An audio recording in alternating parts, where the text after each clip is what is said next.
Well, hey ManCave, this is Bob from Bob's N-Scale ManCave, and today we're doing a review of the scale trains Trinity 82-foot 7883 reefers in N-Scale. Also comes with sound. So we're going to take a look at this right now. So these reefers, brand new in N-Scale, they do have these in HO scale as well, and they did have sound included in those versions, but finally N-Scale got their own, and they look pretty detailed right now. It looks really nice. The Burlington Northern Santa Fe Railway is the one I have here, BNSF. This is a sound version, and you got that cool kind of snow ice kind of thing dripping off the side there. That's that manufactured applied weathering, I would say, by the BNSF Railway. Wanted those things on there, or the manufacturer of the Trinity company put those on there for their fun. They like to have that. It looks really cool, and they get to actually do a little kind of a graffiti kind of thing on their own. Blank canvases, as those graffiti artists call it. Nice and white. Hey, let's put all sorts of stuff over across the top of that. So, and you see that all over the railway. But anyway, I digress. This side looks pretty good. Scale Trains does a really good job with their details. And at the ends, brake wheel over here on this side. The other side looks pretty much the same. This end, however, does have the air conditioning unit on the end to keep everything inside nice and cool. Big walkway over here for maintenance, to take care of the air conditioning unit, and looks pretty good. So we have the business end here of this reefer with all the air conditioning unit on it, Thermo King, and you can kind of see all that detail. You can read the numbers and the name on the side and all those little labels. If I zoom in on those, you can definitely read those. Or you get your own magnifying glass out there and read those if you really want to. But yeah, you've got all the labeling. You got this nice walkway around the end here, grab irons, and the ladders on the side nicely whitely painted, so safety paint there so you can see them. You got the coupler, and underneath the coupler you've got an airline that hangs down there, and the magnetic trip pin is different than the airline. The airline's right behind it with that silver tip there. You can see that. On this side you can definitely see the lettering, and zooming in, if I keep my hands steady, you can probably read that pretty well. Get out your magnifying glass, take a look at those. A lot of nice lettering on the side. And this plug door.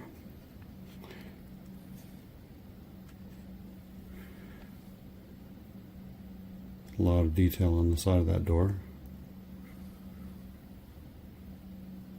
And also the other safety, yellow safety markings and reflective paint, those kind of things, and labels and so forth are on the sides.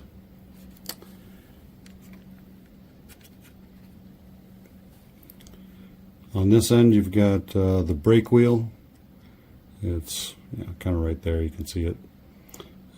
But yeah, you can read the excess height car labeling there. All those words, yeah, you could definitely see those.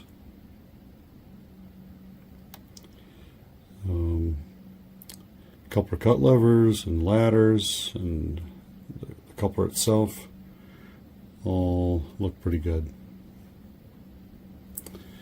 And this side looks basically the same as the other side, just a plain white roof, but the bottom, the details, are a little bit more involved. You've got your trucks down here with metal wheels. You got a lot of the piping down here. Let's see if we can get a better look at that. You can see all the brake lines down under here. A lot of neat little things under there to look at. But there's also this thing right here. That's new because this is where the sound is at. And so you've got your decoder down here, sound decoder in here, and a battery, and you got this little on-off switch. I don't know if you can see that really right there. There we go. There's an on-off switch right there. So if I let's see if we can do it here. You can toggle this back, so if I put it up there, the sound is off. So when it's sitting on the tracks, it's not going to turn on and have any sound. And it comes default with the switch on. It's too low below the, there we go, I got it on now. It's too low below the body of the frame here to really get your fingernail in there. So it's good to get a nice a skewer, toothpick or something like that, small screwdriver, just to flip it back and forth if you have it. Need to turn it on and off. I think this might be, kind of where some of the speaker sound comes out, but I'm not entirely sure. It just looks like some circuitry in there. But anyway, that is how you identify a sound version. Also, the power for the batteries come off the wheels, and you can see that the pickups for these wheels actually rub on the inside of the wheel, and so it does introduce drag into the wheels. So when I was playing around with it a little bit beforehand with this review, I wanted to see how they would roll, and it's fairly tight.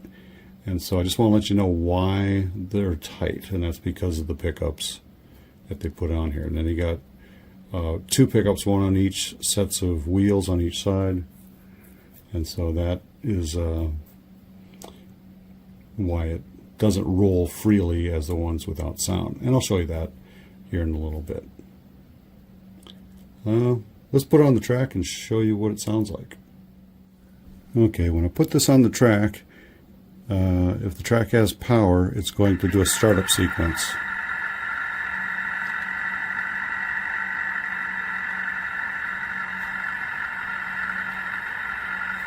There we go. You can definitely hear that. Pick it up, it's going to have a capacitor in there that keeps the charge going, and then eventually it'll die off.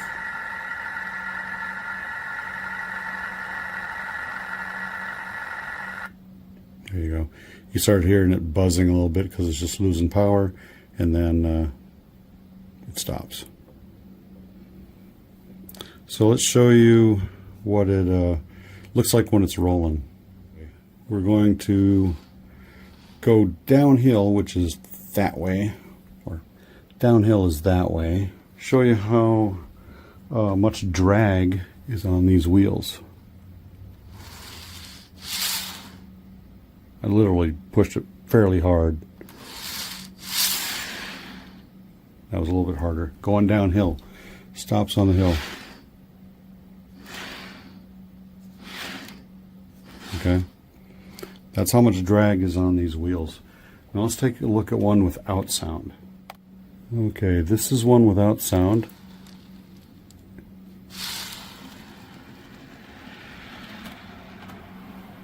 I barely pushed that one. You can definitely see the difference. So, it's really up to you if you want to get ones with sound. I chose to get 2 with sound and 2 without sound. So I've got a total of 4. I put a sound one, or at least the plan was to put a sound one in between the non-sound ones, so they alternate. That way it all sounds like they're all running at the same time, even though they're not all sound. So my choice, and I just wanted to get that for the review and have some of these for my own collection and see how they work out. Okay, let's see how these things couple together. And oh wow, real easy. Wasn't a struggle there at all. Let's decouple, pick them up off the track. They stay coupled pretty well. So yeah, be aware of that. I would recommend using one of your little skewers, bamboo skewers for like your shish kebabs and stuff. Just stick it in between the couplers, kind of squish it together, and they come right apart. Just like the Microtrains ones. These are just as good. Well, if you are curious on what's inside one of these reefers from Scale Trains, this is what it looks like. Got your speaker back here, got a capacitor to keep it alive for a while, and a couple other components, and this whole sound board in there, and the wires going to the trucks to keep them all powered up. That's pretty much how it all is. This one, however, seems like the volume is lower on this one, and from what I can tell, there's no ability to change the volume level on this, so you kind of get what you get. And the one I reviewed was a lot louder, so I assumed this one was going to be louder, but it wasn't. Yeah, nothing I really can do about it. It's just programmed in that way for some reason on this particular board. So my final thoughts on this reefer, this 82-foot reefer from Scale Trains. It's a very highly detailed model. You can read all the words and everything else on the side, all those little tiny details in here. You can read them. It looks just like the real car in real life, and that's what the whole point is, right? Air conditioning on the side looks just like the real thing. Lot of good positives about the details. The only negative is on the powered sound cars, the wheels have too much drag on there, but you kind of have to have that to get the electricity to the car to make the sound, so it's give or take. I would only get a couple of these, throw them on your train. Anything else would be non-sound, so they run and roll more freely. But other than that, they're a very good car, and I do like them. I'm going to be putting them in my train at the next train show and see how they go. So I'm going to put them to the test. You know, if I find something else, it'd be great. But I don't think I'm going to find anything negative or more positive to say about this at all. The couplers, you can't decouple them unless you use your tool, so they will stay coupled together come heck or high water, you know. So anyway, if this is your first time visiting the Bob Zinscale Man Cave, consider subscribing down below. Tell me what you liked in the comments as well. Also ring that bell to get notified of future videos just like this one, and also give me a thumbs up. I really appreciate it. Till next time, Man Cavians, happy mile railroading. You stay off those tracks, because there's a train coming.